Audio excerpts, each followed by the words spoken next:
Good morning, my awesome friends and followers of the channel, and to you, the members who keep the channel going. Thank you very much for your continued support as we head in the direction of non-bullshittery and transparency. Now, you've seen the thumbnail, so that is this top story that I'm concerned about this morning. There's lots going on, and I'd like to thank all my fellow YouTube creators and my group of, journalists, because many of you do research and send me stuff, and it saves me doing it, and for that I appreciate it. Yes, so thank you. Anyway, here, listen, before we go, I heard about this story yesterday. I seen about it, I looked into it. So here's what's happened. And then I'm going to tell you two different newspapers. So what's happened is this. In the army has many people involved. Yeah, loads of different jobs. Not everyone is special forces. No, they're specialized units. Very, very small. Because the standard is so extremely high, it's only the creme de la creme that pass that course. There are other soldiers that fail, which are outstanding soldiers, but they may be brilliant at map reading, they may be awesome at shooting, they may be fit as hell. But the reason why they don't pass is mindset. They doubt themselves. That's the only difference of the ones that are outstanding. But anyway, the SAS Special Forces need many different people. They need people to drive the vehicles.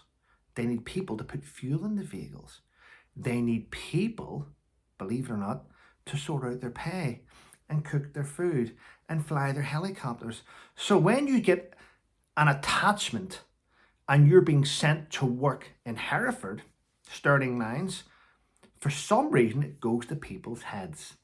They then think they're Special Forces chefs. I'm a Special Forces driver. I'm a Special Forces clerk. They're not. They're just clerks, drivers and chefs that happen to work in a camp where there is extremely exceptional soldiers.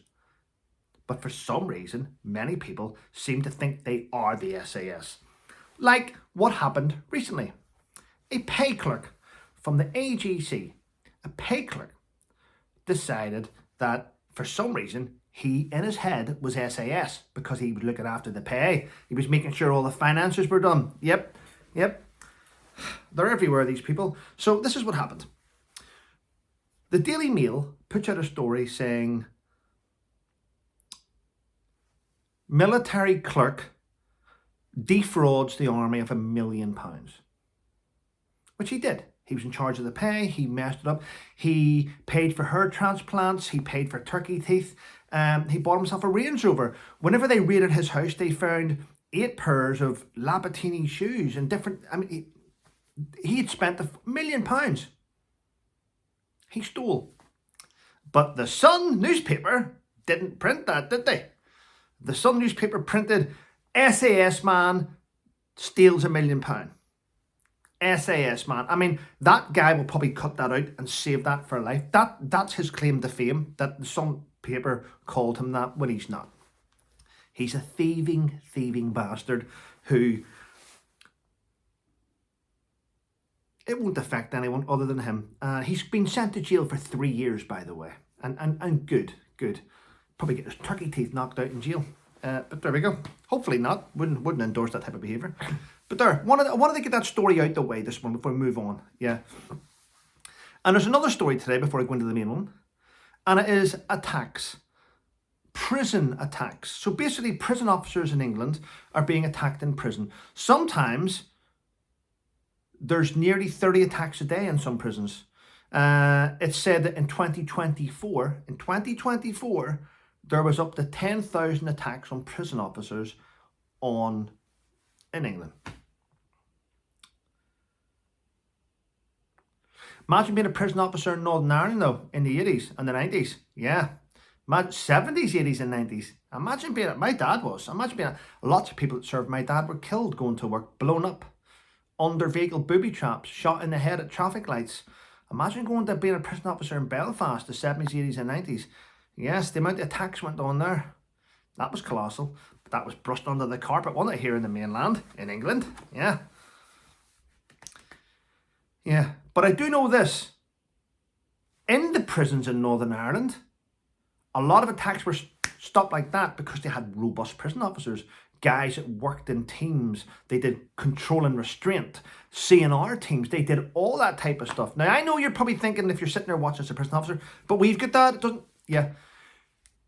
The difference between a prison in Northern Ireland and prison in England is down to your governors. Your governors, the guy or the female now, it may be, that rules that prison and the prison officers, and the robustness they have towards different people. If they see people stepping out of line, they move them to solitary, or they move them to different areas of the prison.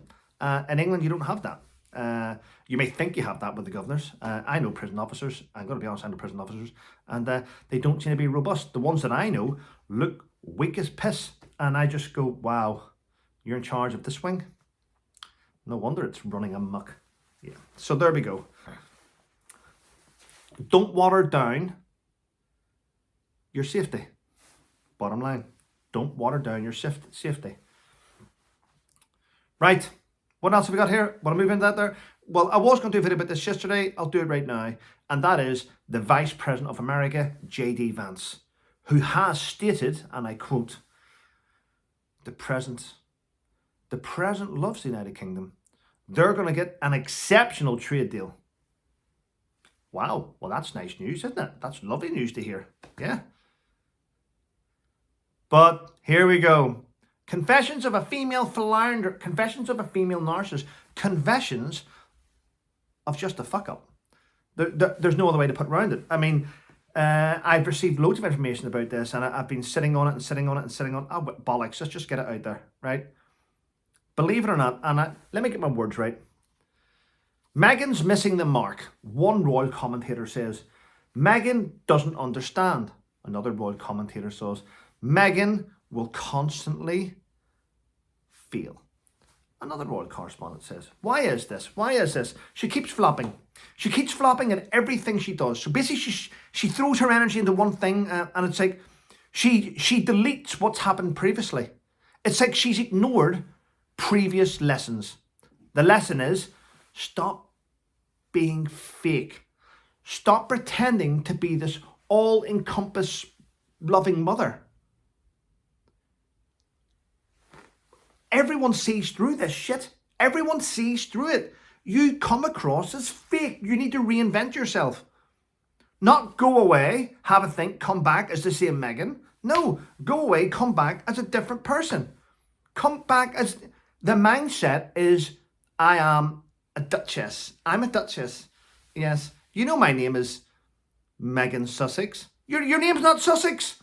It's not. It's a title.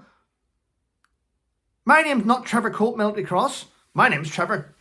No, it's not. My name's not Trevor Military Cross, is it? No. Hi, Trevor Military Cross. No, it's not. It's just a fucking title. It can be still taken away from you. Not the actions you took part, because you're brave as fuck. But people will always try and... It's just my name's Trevor Colt. I'm not Trevor Cross. Sometimes I am cross, though. But it's just... Your own admission, you're messing up constantly. I mean, everything you touch turns to shit. Have you seen the picture in the thumbnail? All the different bits. It's like, this is Meghan's. Meghan didn't invent the knife, fork and spoon, the plate. She didn't invent the fucking cheese grater. No, she didn't. I just don't get it, where it's like, this is... I'm selling these candles on my new website. Smell the bravery. I mean, you can't do that shit. You can't just... I didn't invent the candle. You can't just make shit up. Which she keeps doing and pretending that it's hers. It's just...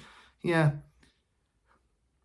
I'm hearing on the grapevine that she's rallying around all her friends to try and get them on her podcast to save it. You had Spotify. You had the CEO of Spotify.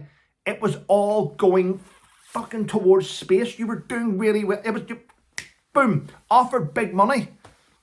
But you messed it up with your bullshit and your nonsense. You can't fix that. You're now on a shitty podcast. I might phone up. Hello, is that CEO of Spotify? This is Trevor. I'm selling bravery candles. Can I come on? No, Trevor. We've already got candles. It is what it is. Anyway, you can't fix stupid. That's the bottom line. You really can't. Well, listen. It's Wednesday. I've already had my son's PlayStation 5 arrive, and I don't know why his mum brought sausages. Maybe he wants more sausages, so she gave me sausages. Didn't tell me though, was put in the bag, pack of sausages. So last week it was croissants. But anyway, listen, have a wonderful day, everyone. Thanks for all the support.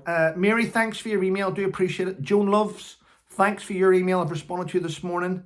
Debs, thanks for your chats in the WhatsApp. Listen, I appreciate it. Thanks, Carla, for your chats.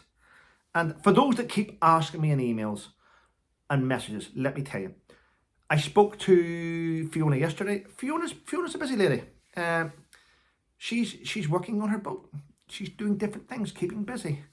She's, bear in mind, you have to bear in mind now, she's still got 2 relatively young children that she speaks to most days, and she's a busy mum.